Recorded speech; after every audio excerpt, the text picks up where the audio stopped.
PEPFAR. Saving lives. Investing in people.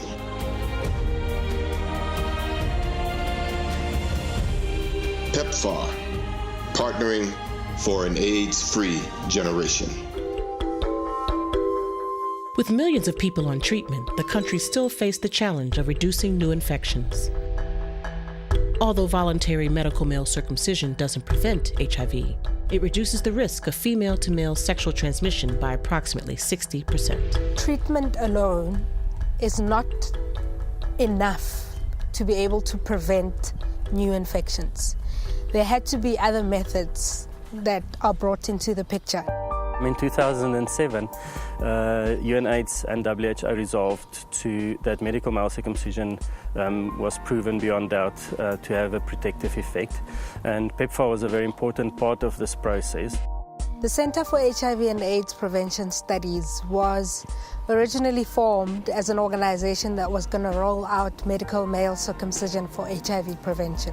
Since the National Department of Health and the President themselves declared circumcision a priority area for the country.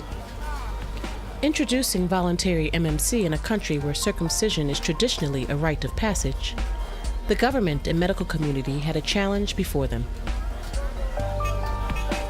People still believe that I have to go to the mountain because my dad, my grand, and my other grands, they're from the mountain. The perception is that you have men if you go to the hospital. Should maybe siko lama livumo. Yabo kube ngoba melivumo isiko lama believe ukuthi mengiyoze ngibe kule age engikuyo ngingaka-circumcise. Yabo so kushuthi isiko lami alihambelani, so that's why ngicine ngidecide ukuza ngizobona ukuthi kuyenzakalani. In partnership with PEPFAR, King Goodwill's Welitini of the Royal Bayete Trust ended nearly 2 centuries of tradition by declaring that all Zulu men and youth should be circumcised medically. Into engenza ngidecide ukuthi ngize is because ukureduce ama-illness afana nabo-STI nama-HIV and AIDS. Isilo, that's why sa-introduce indaba ukuthi indaba ye-male medical circumcision ukuthi akusokwe ngokwesilungu ukuze singabi nabantu abazoshona ekugcineni. So njengamanje sesi-circumcise sesisuka abafana abesilisa aba more than 300,000. That shows ukuthi isintu esifakwa isilo sihlanganise nesilungu then kusebenza ndawonye. The King's program has been highly successful because of the partnership between the local Department of Health, government, traditional leaders, and NGOs like Brothers for Life, who help mobilize young men with information. My name is Lucas Mkwanazi, but popularly known as Tonic. Today is a big day for me. I decided to go and get circumcised. A bit nervous, but I have to do this. Wow, no pain at all. You know, for all those who are afraid, I'll tell you, it's not a big deal. No sex for 6 weeks, but it will be worth it.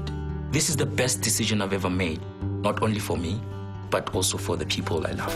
Feda nama-out ngiyawakhuthaza ukuthi amanye nawo yabo angenelele ukuthi manje angazozithola bambe nje lokugula kwalabantwana bala estradini yabo.